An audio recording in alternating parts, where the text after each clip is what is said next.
वैसे ना ओवरऑल जो मेरा एक्सपीरियंस है बहुत अच्छा था। जो माहौल था वो तो था ही अमेजिंग, लेकिन उसके अलावा मैंने कुछ लोगों से डिस्कशन की थी इस बारे में about religion, about being Muslim in Mumbai. Jama Masjid building वाली साइड पे जाना है। मैं पिछले तकरीबन 1 महीने से इंडिया में ट्रैवल कर रहा हूँ और अब क्योंकि रमज़ान स्टार्ट हो गया है, सोचा कि आपको यहाँ का रमज़ान का माहौल भी दिखा दिया जाए।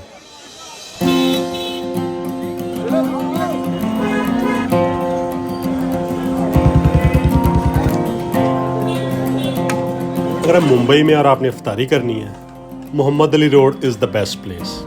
यहाँ पे ना सिर्फ आपको मज़े मज़े के खाने मिलेंगे बल्कि पूरा रमज़ान का माहौल भी मिलेगा। मतलब यहाँ पे बहुत ज़्यादा रश होता है रमज़ान में, क्योंकि ये सबसे मेन स्ट्रीट है मुंबई की, जहाँ पे लोग इफ्तारी करने आते हैं। तो ये पूरे का पूरा बाज़ार है, सारी गलियाँ, काफ़ी गलियाँ मैं देख चुका हूँ जहाँ पर ठेले लगे हुए हैं। अगर तो आप इफ्तारी के टाइम से पहले आ जाओ तो हर बंदा इफ्तारी की तैयारी में मसरूफ़। कहीं पे फल तैयार किए जा रहे हैं और कहीं पे बारबेक्यू, कहीं पे पकोड़े निकाले जा रहे हैं और कहीं पे रूह अफ़ज़ा वाला दूध। जैसे जैसे इफ्तारी का टाइम करीब आता जा रहा है, ठेलों पर रश भी बढ़ता जा रहा है। और मैं इफ्तारी से थोड़ी देर पहले आया था, स्टॉल वगैरह लगे हुए थे, खाने शाने बन रहे थे, लेकिन जैसे अजान हुई है लोगों ने अपनी दुकानें बंद की हैं, नमाज के लिए चले गए हैं। नमाज से वापस आए हैं जो लोग थे अपनी दुकानों वाले, दुकानों में बैठ के अपनी इफ्तारी कर रहे हैं। 2-4 दुकानें वाले इकट्ठे होकर इफ्तारी कर रहे हैं, अमेजिंग। और कुछ लोग तो अपनी दुकानों के सामने रोड पे बैठ के अपना रोज़ा इफ्तार कर रहे हैं।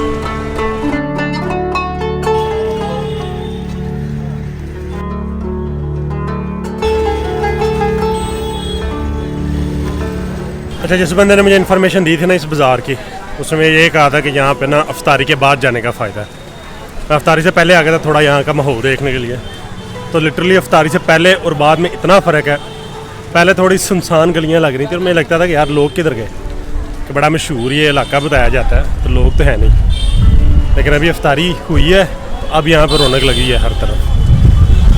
मतलब अभी इफ्तारी के बाद से लोग बाहर निकले हैं, चिल कर रहे हैं। यहाँ पर सहरी तक यहाँ पर ज़रा रश लगा रहेगा।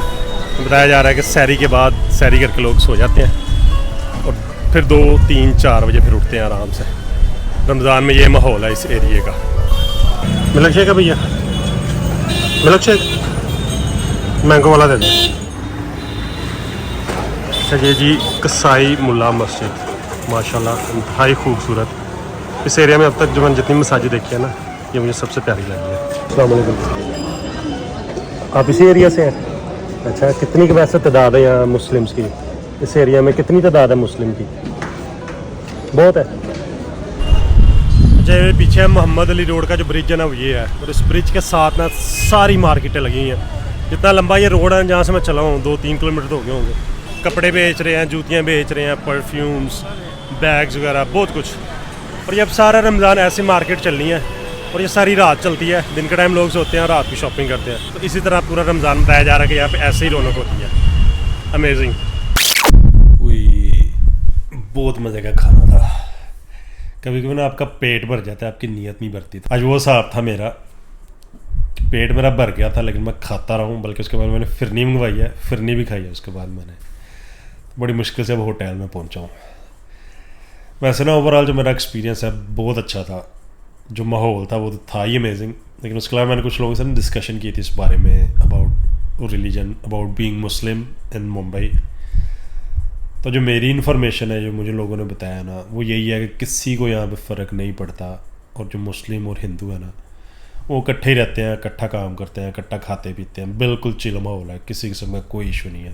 पर ये था मेरा इफ्तार व्लॉग फ्रॉम मुंबई। उम्मीद है कि आपको पसंद आया होगा। मुझे तो बहुत मज़ा आया, खानों का भी और माहौल का भी। तो अब के लिए इजाज़त दें।